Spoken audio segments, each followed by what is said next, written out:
Hello everyone. कैसे हैं आप सब। एग्ज़ाम ट्रिक्स में आपका स्वागत है। मेरा नाम महेश सोनी है। मैं आपको करवा रहा हूँ यूपीएससी का सीसेट, यूपीएससी का सीडीएस वाला पेपर। और ये सीडीएस का 2 पेपर 2024 का करवा रहा हूँ। इसमें से 3 लेक्चर मैं करवा दिया हूँ, लेक्चर 1, 2, 3। आज का ये चौथा लेक्चर होने वाला है। इसमें मैं आगे के 15 क्वेश्चन करवाऊँगा। मैथमेटिक्स मैं करवाता हूँ, ठीक है, मैथ्स एंड रीजनिंग। तो इसमें मैथमेटिक्स का पेपर होता है, तो मैथ्स, एलिमेंट्री मैथ्स, राइट।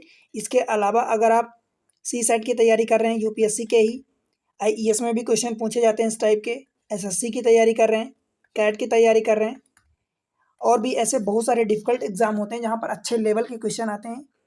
उसके अलावा banking, railway, SI, police constable, GD, बहुत सारे एग्जाम्स और भी होते हैं। एसएससी, जीडी तो एसएससी के अंडर में आता है, जहाँ पर आप इसका फ़ायदा उठा सकते हैं। आगे बढ़ने से पहले वीडियो को लाइक करके चैनल को सब्सक्राइब कर लें और अपने दोस्तों के साथ शेयर कर दें, ठीक है। ये आप सपोर्ट ज़रूर बनाना, बिकॉज चैनल आप ही के लिए बनाया गया है और आप ही की हेल्प से आगे बढ़ेगा, ठीक है। डायरेक्ट चलते हैं हम क्वेश्चन पर, देर ना करते हुए। देखो, पहला क्वेश्चन आज का ये है। A vertical pole of a length 80 metre is situated on the horizontal line. एक पोल है वर्टिकल जो हॉरिजॉन्टल लाइन पर सिचुएटेड है। The base of the pole The base of the pole is at P. There are 2 points A and B such that P, A, B are on the same straight line. Let the angle of elevation of the top of the pole from A and B be the alpha and beta, alpha greater than beta respectively. If PA is equal to this much 64, AB is equal to 36, then what is the value of A and B? A plus B, alpha plus beta. तो सबसे पहले जैसा figure में बोला है, जो चीज़ें बोला है, हम एक हॉरिजॉन्टल लाइन बना लेते हैं। इस पर एक वर्टिकल पोल है, लेट से कि ये वाला पोल हो गया, ठीक है। पोल, इस पॉइंट को उसने पी बोला है, ये पॉइंट पी हो गया। There are 2 point A and B such that P A B are on the same line. अब ध्यान देने की बात ये है कि द एंगल ऑफ एलिवेशन ये दिया है alpha beta, P A B एक लाइन में है जहां पर दिया है। अगर मान लो मैं एक साइड करता हूं, अलग अलग side, alpha greater than beta. एक ही साइड अगर मैं बनाता हूं, सपोज एक ये लाइन हो गई और एक ये लाइन हो गई। इसका कारण है, देखो भाई, यहाँ पर दिया P A is equal to 64 A B. अगर मान लो एक साइड में ए बनाता हूँ, इधर बी बनाता हूँ, तो पी ए तो एक साइड 64 हो जाएगा, फिर ए बी कैसे 36 होगा, उससे छोटा, वो बड़ा हो जाएगा ना। तो इसका मतलब ये हुआ कि ए इधर है, ए यहाँ पर है और बी इधर है, ठीक है। ये वाला बी पॉइंट होगा, ये बी होगा, ठीक है, और ये ए पॉइंट होगा। अब आपको पी ए दिया है 64, ये वाला पार्ट डिस्टेंस दिया है 64, ए बी 36 दिया है, ये वाली डिस्टेंस आपको दिया है 36, ठीक है। इस पॉइंट को चलो कुछ भी मान लेते हैं, ओ मान लेते हैं, दिया है। और आगे दिया है पी ए बी, ए और बी से अल्फा बीटा बनता है। देखो, ये अल्फा होगा एंगल और ये वाला बीटा होगा। भाई एक चीज़ हमेशा ध्यान रखना कि जब आप किसी पॉइंट से दूर जाते हो, इस पॉइंट से आप दूर जा रहे हो, तो एंगल आपका, ये नीचे वाला एंगल ऑफ एलिवेशन जो होता है वो घटता है, ठीक है। एंगल ऑफ एलिवेशन घटता है, और जब उस पोल की ओर जाओगे, टुवर्ड्स द पोल, तब एंगल ऑफ एलिवेशन बढ़ता है। ऊपर वाले के लिए यहाँ पर एंगल उल्टा हो जाएगा। यहाँ पर जब आप इस पॉइंट पर आओगे तो एंगल यहाँ पर कम होगा, और जब आप दूर जाओगे तो एंगल बढ़ेगा। ये उल्टा होता है, ठीक है। ये बात आपको ध्यान रखना हमेशा। हमसे अल्फा प्लस बीटा पूछा भाई, ये एंड ये पूछा है। इसके लिए क्या करेंगे, जो चीज़ें गिवन है उसकी हेल्प से हम निकाल लेंगे। हमारे पास दो ही एंगल गिवन है, ठीक है। हम अल्फा निकालेंगे तो tan अल्फा यहाँ पर निकलेगा। क्यों? क्योंकि ये वाली हाइट हमें दिया है, कितनी दिया, 80 मीटर अबव द ग्राउंड। ये वाली हाइट आपने को दिया है 80 मीटर, राइट। तो हमें दिया परपेंडिकुलर एंड बेस दिया है। जब अल्फा निकालेंगे तो ये वाला बेस होगा, ये परपेंडिकुलर होगा, तो tan alpha is equal to perpendicular 80 upon base हमारा 64 हो जाएगा। जब इसको कट पिट करोगे, 8 से काटोगे तो 8 दम 80, 8 अठाई 64, मीन्स 5/4 आ जाएगा, ठीक है। सिमिलर वे में आप जब tan बीटा निकालोगे, तो ये बीटा है पूरा एंगल, तो ये पूरा बेस होगा, ये परपेंडिकुलर, तो perpendicular upon base 36 plus 64 that is 100 हो जाएगा।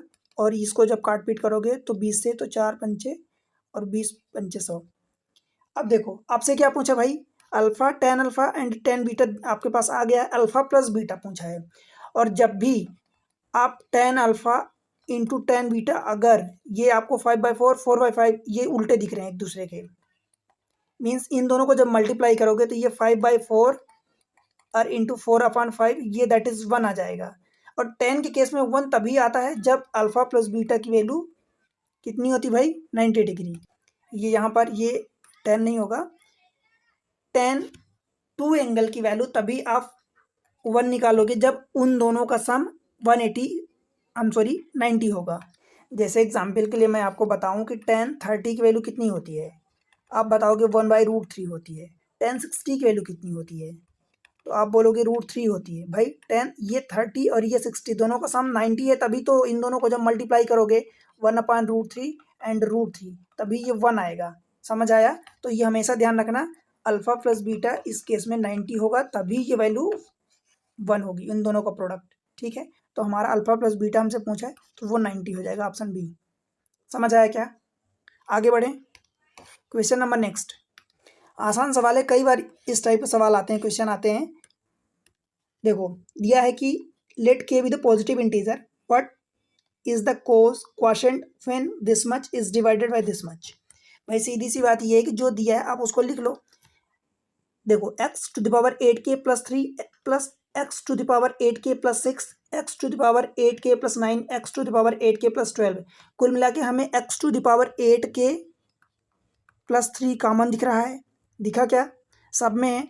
तो पहले वाले पार्ट में 1 बचेगा, दूसरे वाले पार्ट में x टू द पावर 3 बचेगा। आप कहोगे कैसे?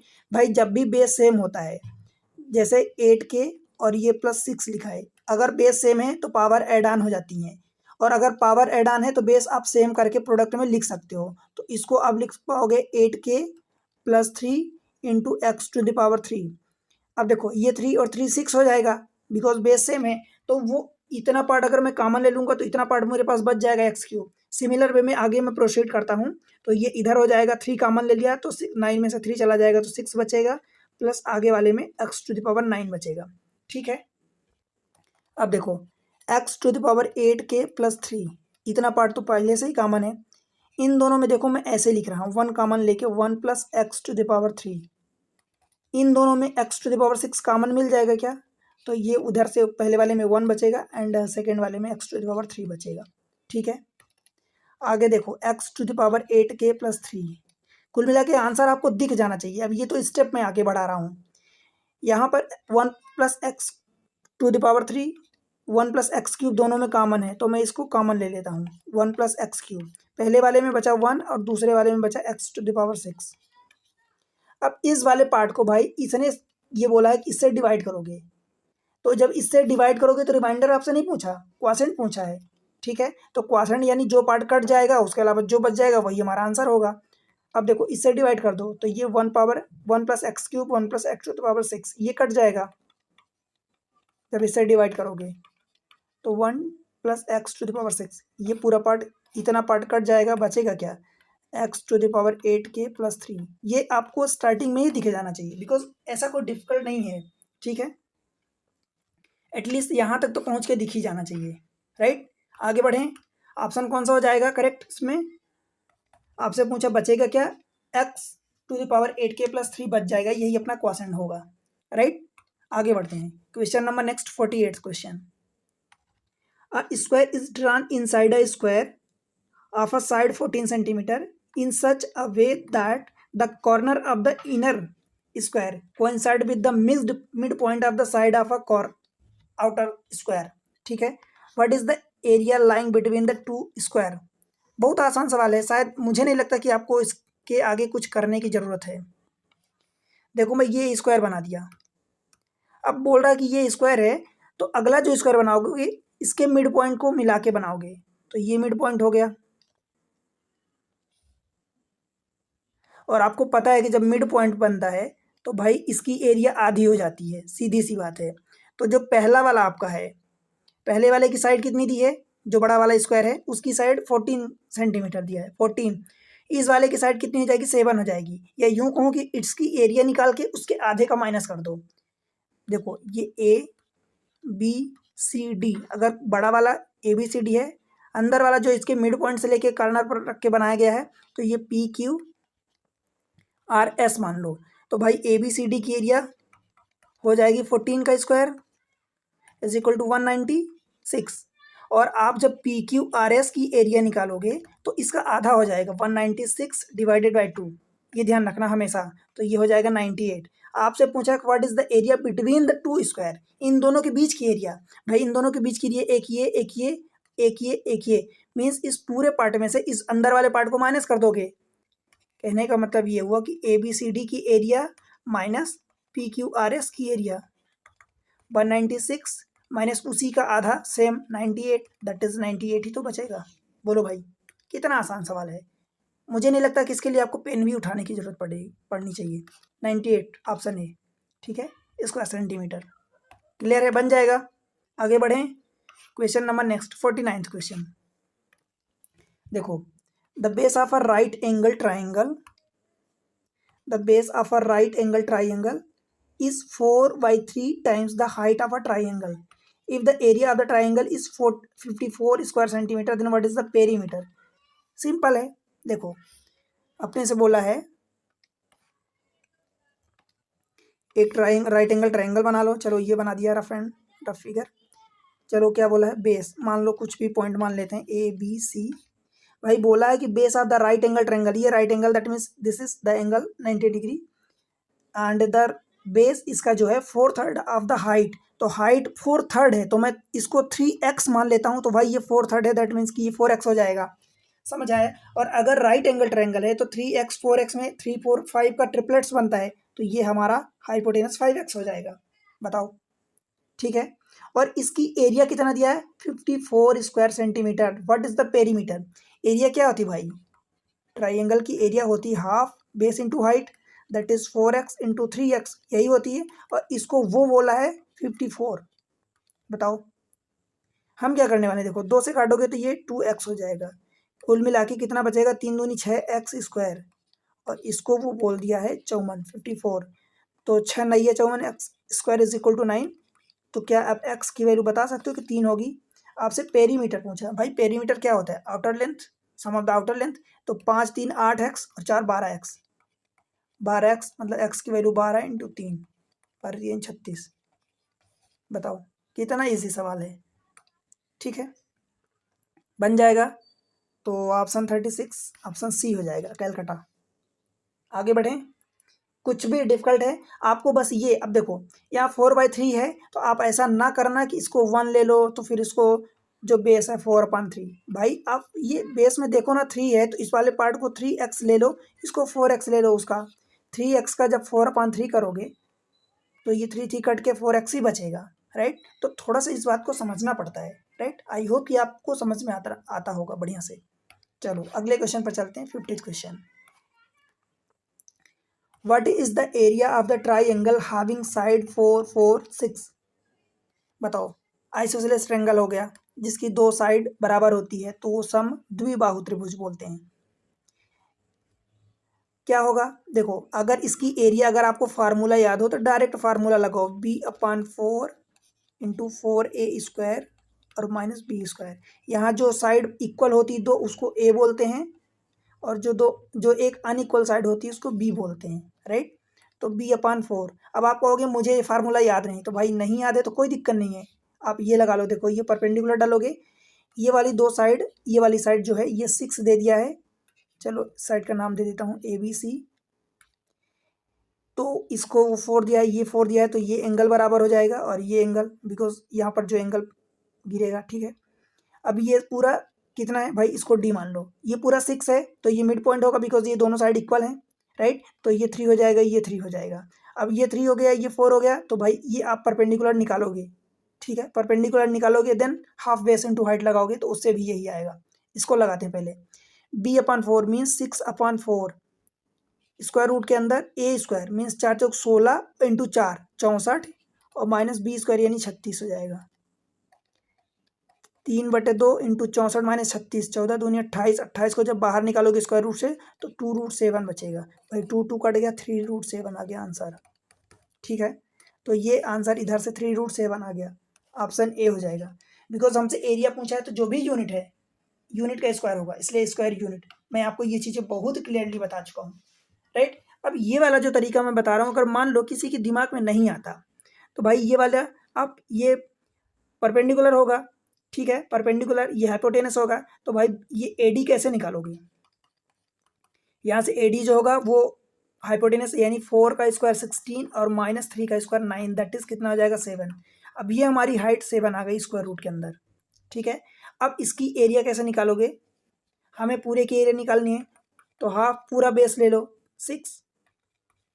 अगर इतने की एरिया निकालनी होती तो इतना 3 बेस लेते, पूरे के में एरिया, अब इतने की एरिया निकालो फिर उसका डबल करो, भाई सीधी सी बात है, एक साथ कर दो ना, पूरा बेस इंटू हाइट, हाइट आप √7 निकालिए, काट दो 3, तो 3√7, कैसे भी करो आंसर वही आएगा, राइट, ऑप्शन ए। आगे बढ़ें, क्वेश्चन नंबर 51 से 3 क्वेश्चन दिया है, राइट। देखो क्वेश्चन में दिया है, consider the following for the next 3 question, let A B C B a right angle triangle, triangle right angle at B, ठीक है, राइट एंगल ट्रायंगल है जो राइट एंगल बी पर है। Let P with the point on B C such that B P is equal to P C, बना लेते हैं triangle, right angle triangle दिया है,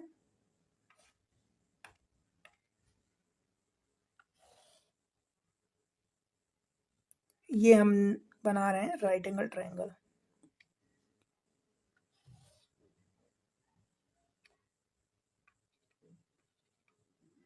हमें बोला है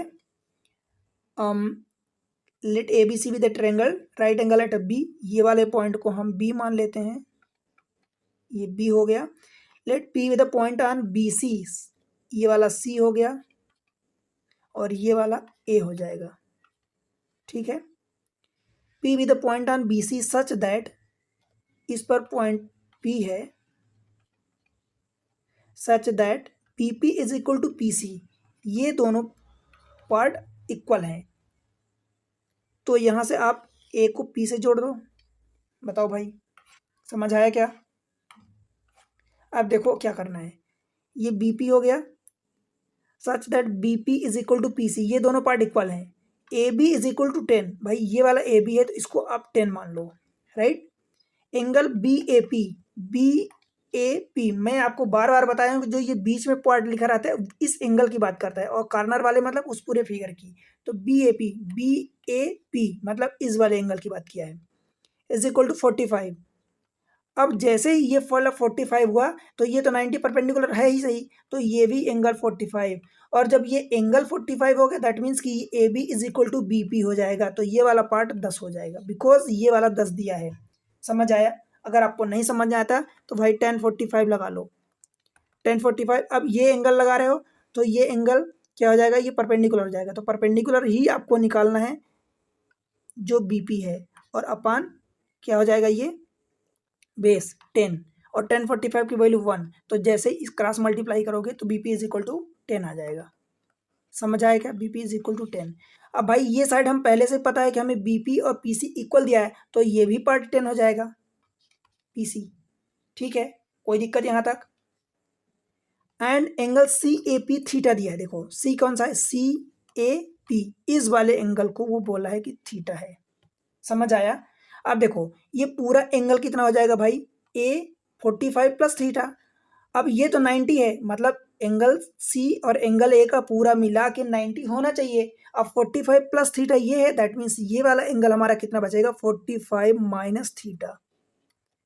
कैसे भाई, 90 में से आप 45 प्लस थीटा को माइनस करो, तो 90 में से 45 आएगा, तो ये 45, और प्लस थीटा में अंदर माइनस का मल्टीप्लाई होगा तो ये माइनस थीटा। समझ आया? तो ये एंगल हो जाएगा। अब देखो आपसे पूछा है दिस मच, ये चीज़ें पूछा है, मतलब पूछा नहीं है, ये आपको फार्मूला दिया है कि tan a प्लस बी का, tan अल्फा प्लस बीटा का फार्मूला होता है tan alpha plus tan beta divided by 1 minus tan alpha tan beta, ये फार्मूला होता है, बिकॉज ये आगे यूज होने वाला है। अगर आपको नहीं पता, मतलब ये फार्मूला पता है तो वेल एंड गुड, कोई इसकी लिखने की जरूरत ही नहीं है, पर कई बार ये फार्मूला नहीं, कई बार क्या अक्सर नहीं देता है फार्मूला, तो आपको पता होना चाहिए, ठीक। देखो हमसे पूछा गया tan थीटा, क्या करेंगे हम अलग से थीटा नहीं निकाल सकते, बिकॉज हमें 1045 प्लस थीटा निकालना पड़ेगा। हम ये लगाएंगे, राइट एंगल तो ट्रायंगल है नहीं, जो भी हम पाइथागोरस थ्योरम लगाते हैं या ट्रिग्नोमेट्री साइन कोस टेन, ये हमेशा राइट एंगल में ही लगता है, ये ध्यान रखना।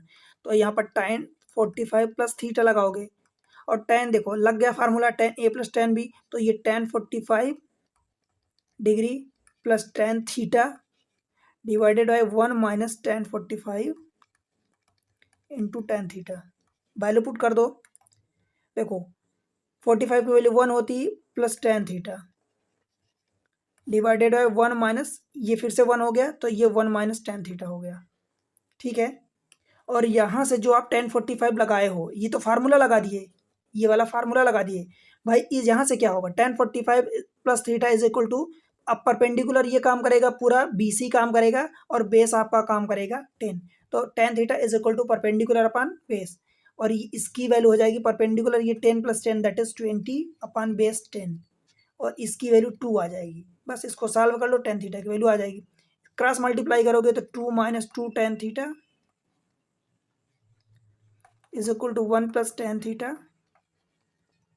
2 टेन थीटा को राइट साइड ले जाओ और 1 को लेफ्ट साइड, तो 2 minus 1 that is 1 is equal to 3 tan theta. आप यहाँ से टेन थीटा की वैल्यू 1/3 निकाल सकते हो। समझ आया क्या?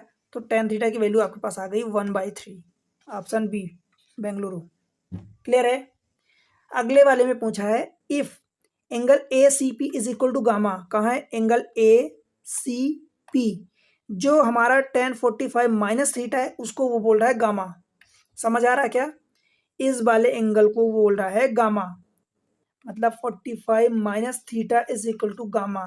Then find 10 gamma equals to, बस यही फार्मूला फिर से लगाना है। 1045 मतलब 10 गामा निकालना है ना। देखो आपको निकालना है 10 गामा, मीन्स गामा की वैल्यू 45 माइनस थीटा।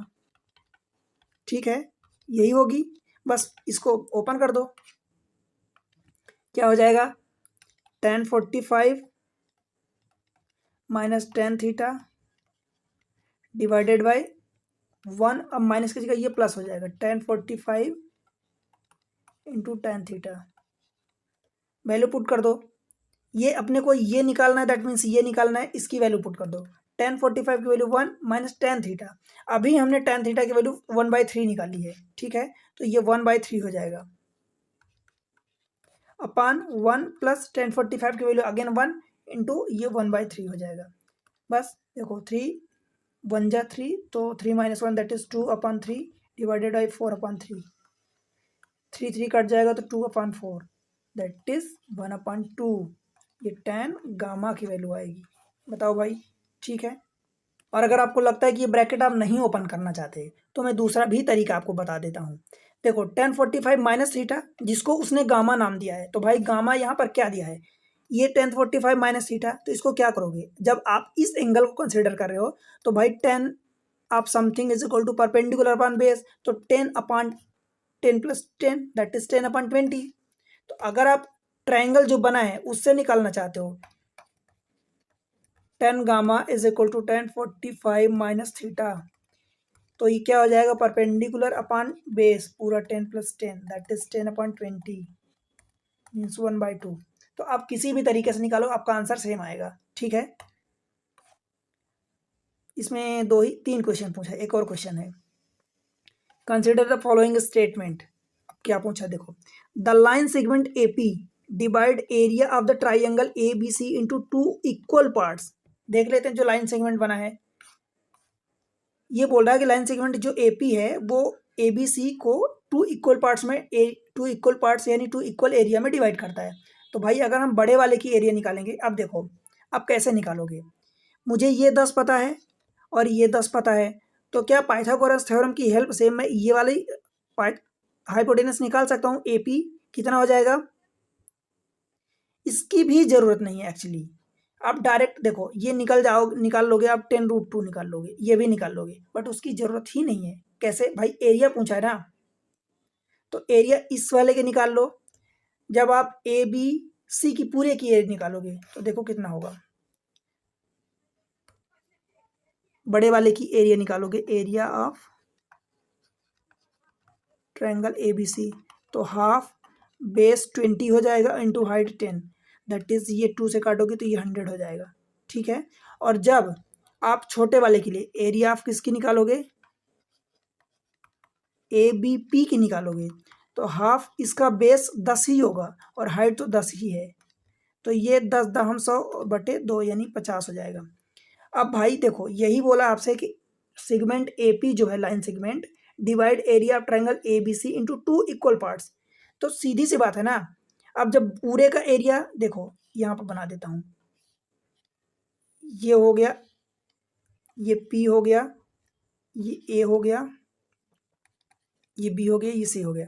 इस पूरे ABC की एरिया 100 है, उसमें से ABP ये वाली एरिया 50 हो गई, तो ये वाली एरिया कितना बचेगी? 50 ही बचेगी ना, तभी तो पूरे के 100 होगी। तो 2 इक्वल पार्ट्स में डिवाइड कर रहा है, that means statement first correct है। क्लियर है? सेकंड को देखो, the perimeter of the triangle APC is more than 46।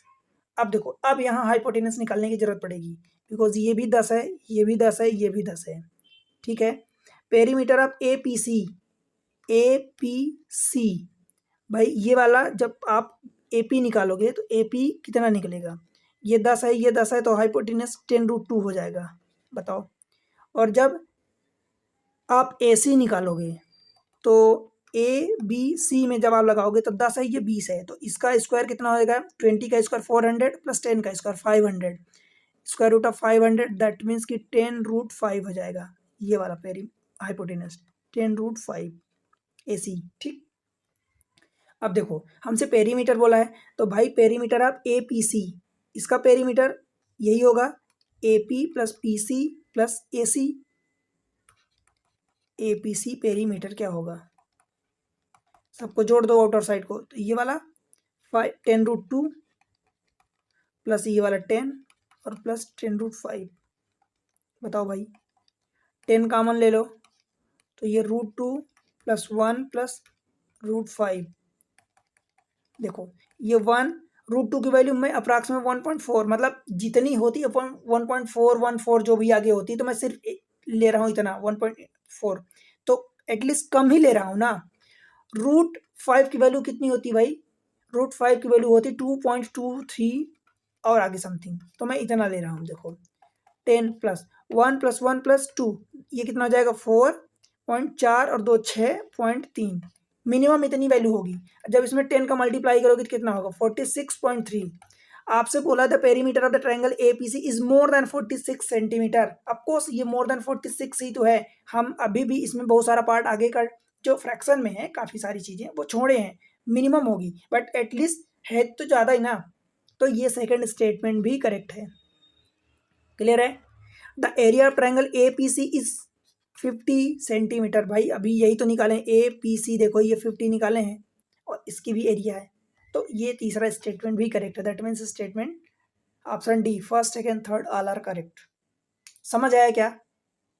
ठीक है भाई, एकदम सिंपल मेथड यूज़ कर रहा हूँ ताकि आपको समझ आए, सब कुछ क्लियर हो जाए, राइट। आगे बढ़ते हैं, क्वेश्चन नंबर नेक्स्ट 54 to 5। दो क्वेश्चन इसमें दिया है ये क्वेश्चन अपना अगले दो क्वेश्चन के लिए है। फ्रीक्वेंसी डिस्ट्रीब्यूशन दिया है, देखो मार्क्स 18 से 26, 27 से 35, 36 से 34, फिर 35। एक चीज़ आप नोटिस कर रहे हो, जो कि यहाँ पर एक होता है इंक्लूसिव, दूसरा होता है एक्सक्लूसिव। तो इंक्लूसिव का मतलब ये होता है कि जहाँ पर ये नंबर खत्म होता है अगला वाला उसी पॉइंट से शुरू हो, उसी नंबर से, तो वो इंक्लूसिव होता है। एक्सक्लूसिव का मतलब यहाँ 26 पर खत्म हो रहा है तो ये 27 से चालू हो रहा है, अगले पॉइंट से, अगले नंबर से। 35 पर खत्म हुआ 36 से चालू हुआ, 44 पर खत्म हुआ 45 से, ये एक्सक्लूसिव है। तो हम पहले इसको इंक्लूसिव बनाते हैं, राइट, ठीक है। तो हम इसको क्या करेंगे, तो 26 और ये 27 है, तो इन दोनों के बीच में पॉइंट लेंगे, तो हमारा कौन सा पॉइंट होगा भाई? 26.5। 26.5 से कहाँ तक जाएंगे? 35 तक। अब 35 नहीं बल्कि ये 35.5 होगा, 35 से 35.5, मतलब हम पहुँच गए, एक ये हुआ। इसके पहले दिया है तो ये अगर 26.5 से देखो जा रहे हैं, तो इसमें अब इनका डिफरेंस कितना है भाई? 26.5 से 35 जा रहे हैं, तो ये 4 और 5 4 9 का डिफरेंस, तो यहाँ 9 का डिफरेंस जब करोगे तो ये 17.5 हो जाएगा। 3 और 6 3 9, ठीक है, समझ आया। ऐसे ही आगे सबके लिए बढ़ा लो, तो ये कितना हो जाएगा? अगला वाला 35.5 से कहाँ तक चले जाओगे? 44.5 तक, 44.5, फिर ये 44.5 से 9 फिर से बढ़ा दोगे तो ये 53.5 तक पहुँचोगे आप। जगह की कमी के कारण मैं थोड़ा सा छोटे लिख रहा हूँ।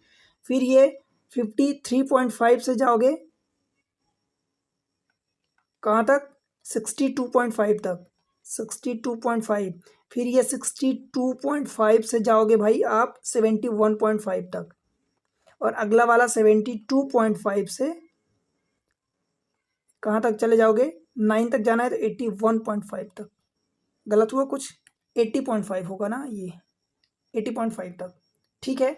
अब ये आपका बन गया इंक्लूसिव वाला। अब भाई इसमें आपको क्या करना है, फ्रिक्वेंसी, क्यूमुलेटिव फ्रिक्वेंसी निकालनी है, ठीक है। मीडियन पहले वाले देखो 2 सवाल दिया है, इसमें मीडियन पूछा है और एक और सवाल दिया है उसमें मोड पूछा है, ये दिया है मोड पूछा है, राइट। तो पहले हम इसको देख लेते हैं, क्या करेंगे, ये फ्रिक्वेंसी दिया है भाई, देखो ये वाली फ्रिक्वेंसी है, और फिर ये क्यूमुलेटिव फ्रिक्वेंसी CF निकालोगे। फ्रिक्वेंसी निकालो, क्या होगी, जो दिया है फ्रिक्वेंसी वही लिखोगे, 5 7 5 7 10, फिर 15, ये 8 3 और 2, क्लियर है। CF निकाल लो, क्यूमुलेटिव फ्रिक्वेंसी जो होती है, ये 5 का 5 ही रहेगा, फिर ये अगला वाला जुड़ जाएगा, तो 7 5 12 और 10 22 और 15 37 और 8, ये हो जाएगा 45 3 48 और ये 50 हो जाएगा। क्लियर है इतनी बात। अब क्या करोगे, ये जो क्यूमुलेटिव फ्रिक्वेंसी आई है, ये फाइनल वाली, इसका आधा करोगे, ये कितना आएगा, 25 आएगा, ठीक है। इसकी हमें जरूरत पड़ने वाली है, बिकॉज इसको हम n/2 लिखते हैं, राइट। तो जब आप मीडियन निकालोगे, मीडियन को हिंदी में माध्यिका बोलते हैं, ठीक है। अब देखो ये 25 है, 25 कहाँ लाई करेगा भाई, इस बीच में लाई करेगा, 25 यहीं कहीं होगा, ये 37 है तो 25 यहाँ लाई करेगा। तो इस वाली रो को आप सेलेक्ट कर लो पहले, तो देखो इस वाले पूरे पार्ट को आप सेलेक्ट कर लो, समझ आया। ये एक L1 होगा, दूसरा L2 होगा। तो हमें क्या करना है, देखो ध्यान से देखना, हमारा जो फार्मूला होता है वो होता है L1 plus n/2 minus cumulative frequency divided by आपका फ्रिक्वेंसी इंटू h हो जाता है, समझ आया, h, ये अपना फार्मूला होता है। अब L1 मीन्स इस वाले की जो आपने रो सेलेक्ट करी है उसकी लोअर लिमिट, L2 ये अपर लिमिट होती है। लोअर लिमिट हमारी कितनी है, 44.5 प्लस n/2 दैट इज 25, तो ये 25। क्यूमुलेटिव फ्रिक्वेंसी क्या होती है भाई, इसके जस्ट पहले वाली क्यूमुलेटिव फ्रिक्वेंसी, ये वाली जो आपने सेलेक्ट करी इसके जस्ट पहले वाली, ये क्यूमुलेटिव फ्रिक्वेंसी दैट मीन्स 22 हो जाएगा, डिवाइडेड बाय एफ मतलब फ्रिक्वेंसी क्या होती है, तो ये फ्रिक्वेंसी इसके, ये वाली फ्रिक्वेंसी लाइन में आप जाओगे तो ये फ्रिक्वेंसी 15 होगी, तो ये आप यहाँ 15 रखोगे। और हाइट कितनी दी है, 9 की आ गई हाइट। देखो पुरानी हाइट आप जब एक्सक्लूसिव लिए थे वो 8 थी, हमने इसको इंक्लूसिव में चेंज कर लिया।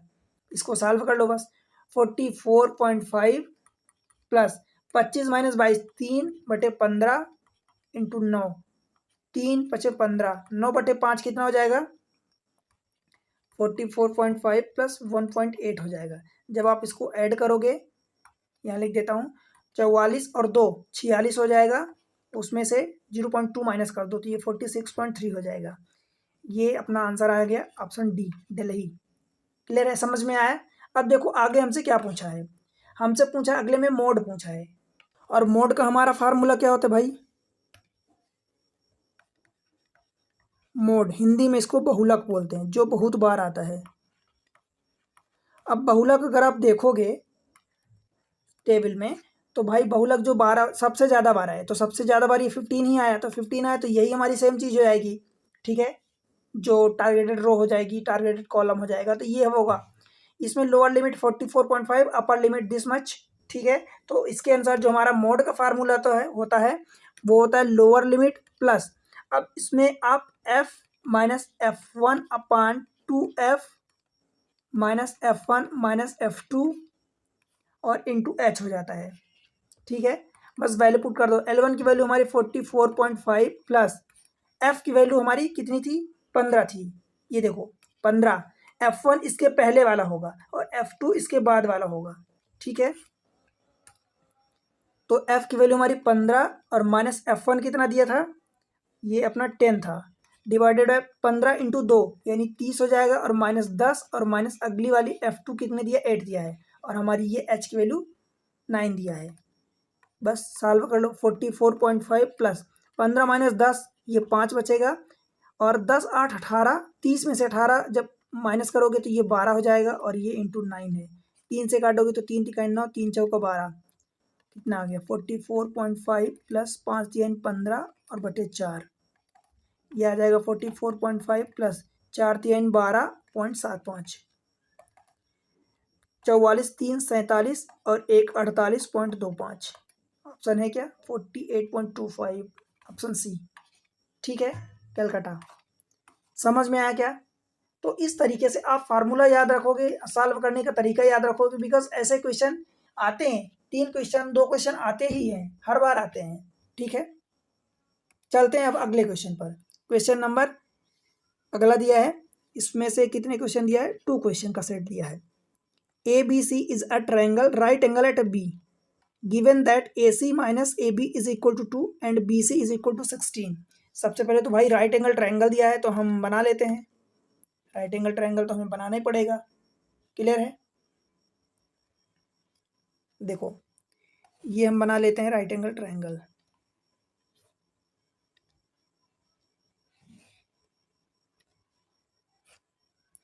क्या दिया है, A B C is a right angle triangle, right angle at B.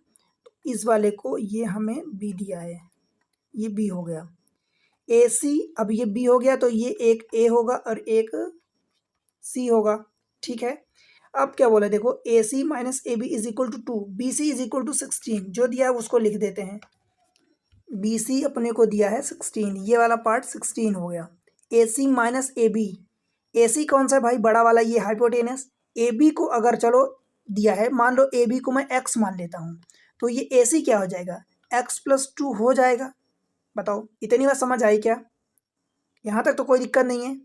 ठीक, अब देखो if angle B A C is equal to theta, अगर इस एंगल को बोल रहा है कि अगर ये थीटा है then sine theta plus cos theta आपको बताना है। समझ आया? तो भाई साइन थीटा कॉस थीटा जब भी लगाओगे तो आप वैल्यू तो निकाल लोगे, पर उसके पहले आपको एक्स निकालना पड़ेगा, ये जो अननोन एक्स है। तो उसके लिए क्या करोगे, पाइथागोरस थ्योरम लगा के निकाल लो उसकी वैल्यू। देखो परपेंडिकुलर का स्क्वायर प्लस बेस का स्क्वायर, 16 का स्क्वायर 1 कितना हो जाएगा, 16 का square 256 is equal to hypotenuse का स्क्वायर एक्स प्लस 2 का स्क्वायर। जब इसको सॉल्व करोगे तो ये हो जाएगा एक्स स्क्वायर प्लस 4x और प्लस का 4, ये एक्स स्क्वायर प्लस 256। भाई एक्स स्क्वायर कट जाएगा, क्या बचा, 4 को इधर लाओ, तो एक्चुअली ये 4x is equal to 256 minus 4 that is 252। तो 4 से डिवाइड करोगे तो 4 6 24 और 4 3 12, एक्स की वैल्यू 63 आ गई। मतलब अगर ये वाला पार्ट 63 है तो ये वाला पार्ट 65 होगा।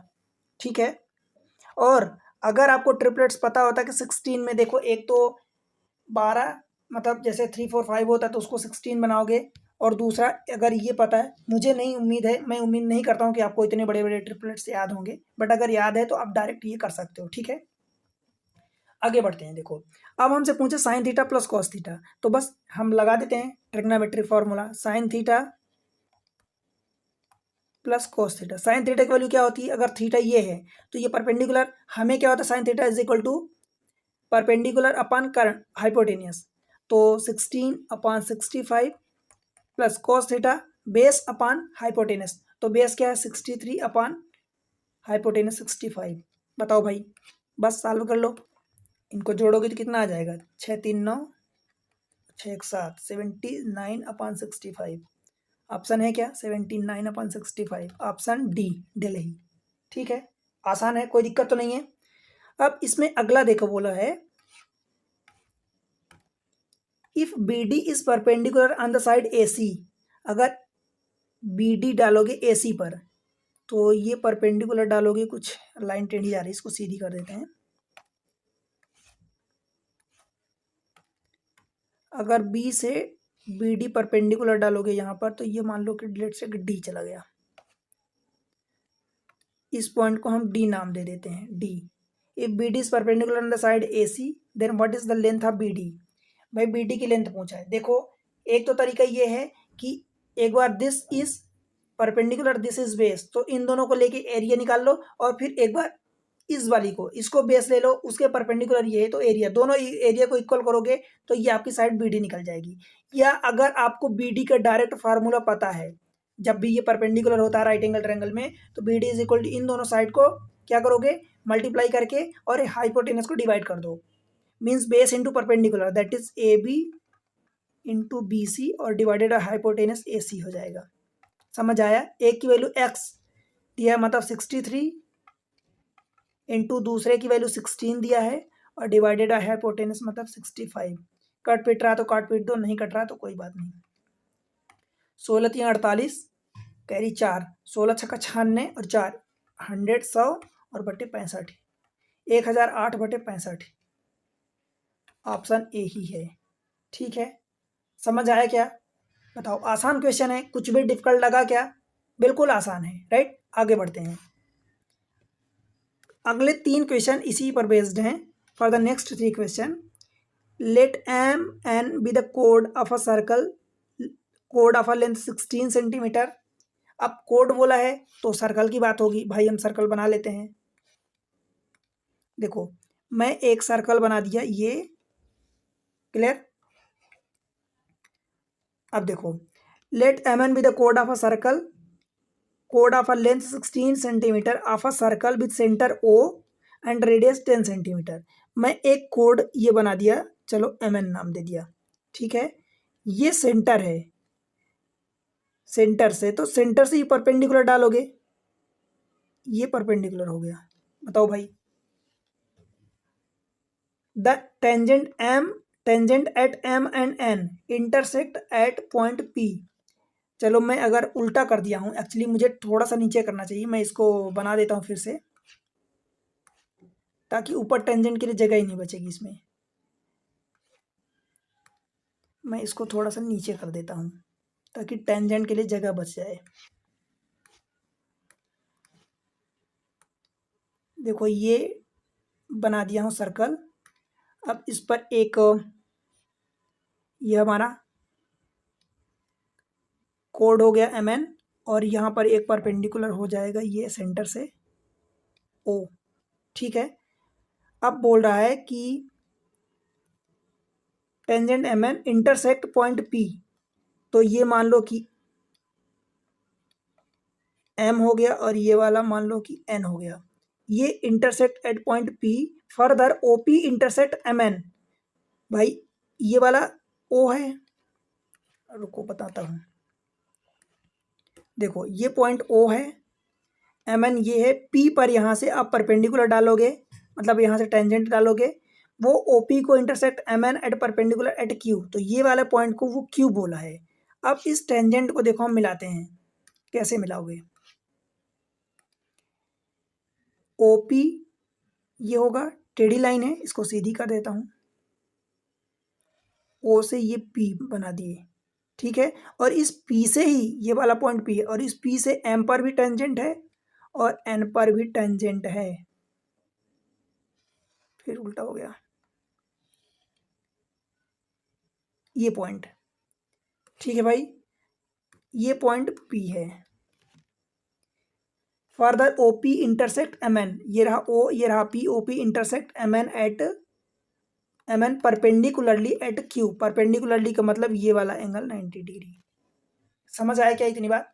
अब देखो क्या क्या दिया हमें। भाई हमें एम एन की लेंथ की 16 दिया है, तो 16 का मतलब 8 ही हो जाएगा, 8 ही हो जाएगा, कोई दिक्कत। ये वाली हमारी रेडियस होगी होगी। अब क्या करना है, देखो हमें ज़रूरत क्या है, देखो हमसे पूछा what is O Q, O O Q ये वाला पूछा है। रेडियस कितनी दिया है, देखो रेडियस 10 सेंटीमीटर, तो भाई इस पार्ट को ये वाला आपका 10 होगा, ये 10 होगा। समझ आया क्या? इसको भी मिला दो अभी, ये परपेंडिकुलर होगा, आपको पता है, इसमें कोई दिक्कत तो नहीं है। अब देखो, जब ये परपेंडिकुलर है, ये 8 दिया है और ये 10 दिया है, तो भाई इस लेंथ को आप निकाल सकते हो। अगर एंगल ये वाला मानते हो तो ये बेस हो जाएगा, जिस भी एंगल को मानो, तो भाई 90 डिग्री लग रहा है, दैट मीन्स कि हाइपोटेनस लग रहा है। राइट एंगल ट्रायंगल में पाइथागोरस थ्योरम लग जाएगी।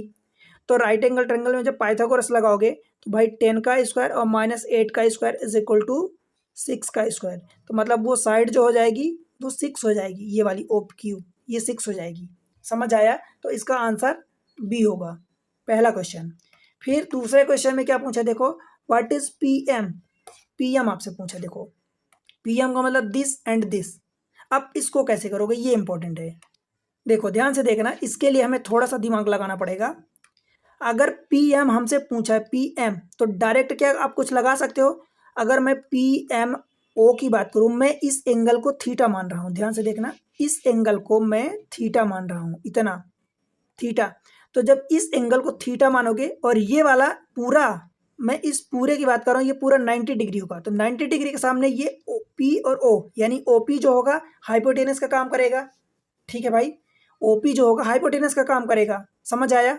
हम यहाँ पर टेन थीटा लगाते हैं, ये एंगल थीटा माना हूँ, तो टेन थीटा क्या होगा, टेन थीटा, ये अगर 90 डिग्री है, ये थीटा है, तो tan theta is equal to perpendicular, यानी पी एम अपान बेस। अब बेस ये वाला होगा, तो ये वाली हमारी रेडियस है, ये 10 है, तो ये 10 हो गया। तो पी एम की वैल्यू आप यहाँ से क्या कह सकते हो, चलो ऐसे रहने दो। अब दूसरा एंगल देखो, ये अगर हम थीटा लिए हैं, ये वाला एंगल 90 डिग्री है, तो मैं एम, ये वाला पॉइंट क्यू है, एम क्यू ओ में लगा रहा हूं मैं, तो यहां से निकालो, ये वाला थीटा है, ठीक है।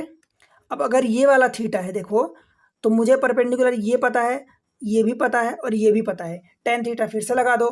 इस बार टेन थीटा क्या हो जाएगा, टेन थीटा, ये अगर एंगल थीटा है तो perpendicular this much 8 upon base, base क्या हो जाएगा भाई 6, मतलब 4/3। क्या दोनों से टेन थीटा को इक्वल कर सकते हो, दोनों को इक्वल, ये भी टेन थीटा है और ये भी टेन थीटा है, इक्वल कर दो दोनों को। तो P M upon 10 is equal to 4/3, तो P M is equal to क्या आ जाएगा, क्रॉस मल्टीप्लाई कर दो तो ये 40/3 हो जाएगा। P M is equal to 40/3 है क्या ऑप्शन, 40/3 ऑप्शन सी हो जाएगा। समझ आया? क्लियर है? कोई दिक्कत? अगले में पूछा what is the area of triangle O M N. कहाँ है O M N, O M N simple है भाई, बेस ये है, हाइट ये है, बस अब बचा क्या, बेस टोटल 16 दे दिया है। Area of O M N is equal to half base, base M N हो जाएगा पूरा, जो कि 16 दिया है, हाइट ये अपन 6 निकाल चुके हैं, तो 2 से काटोगे तो 2×3 मतलब 16×3 = 48 यूनिट, जो भी सेंटीमीटर है उसका स्क्वायर हो जाएगा। ठीक है, 48 ऑप्शन डी डेली हो जाएगा। क्लियर है क्या, समझ में आया? तो देखो इस तरीके से सारी चीजें मैं आपको एग्जाम ट्रिक्स पर प्रोवाइड कर रहा हूँ। 4 लेक्चर अब तक पूरे हो चुके हैं। इसके पहले मैं आपको बताऊं तो भाई CDS अभी जो 25 में पहला हुआ है अप्रैल में, मैं उसको करवा दिया हूँ पूरा। CDS 1 जो 2024 में हुआ उसको करवा दिया हूँ, एंड देन अब CDS ये 2 करवा रहा हूँ, जो 2024 का ही है, जो सितंबर में होता है, और ये वाला अप्रैल में होता है, ये भी अप्रैल में हुआ था, पहला अप्रैल में होता है, दूसरा सितंबर में जनरली होता है। तो अब ये करवा रहा हूँ, 4 लेक्चर अब तक हो चुके हैं, ये चौथा लेक्चर था, मैं आगे 3 लेक्चर में और कंप्लीट कर दूंगा। तो भाई देखो आपके लिए मैं सारी चीज़ें प्रोवाइड करता हूँ, आपसे उम्मीद करता हूँ इतना कि आपको मैं आपके लिए मेहनत कर रहा हूँ, तो आप सपोर्ट करो चैनल को। कैसे सपोर्ट करोगे भाई, शेयर करो वीडियो को अपने दोस्तों के साथ, वीडियो को सब्सक्राइब कर लो चैनल को, और शेयर अपने लाइक करो, और एक प्यारा सा कमेंट सेक्शन में कमेंट्स जाके मेंशन करो और बताओ कि क्या कैसा, जो भी आपका सुझाव है, जितना आपको समझ में आ रहा, राइट। कुछ और चीज़ें नहीं समझ में आ रही तो आप बताओ, बस सपोर्ट करो चैनल को, आगे बढ़ाओ, ये आपका काम है, मैं आपसे इतनी उम्मीद कर सकता हूँ। बस मिलते हैं अगले लेक्चर में, तब तक के लिए बाय बाय।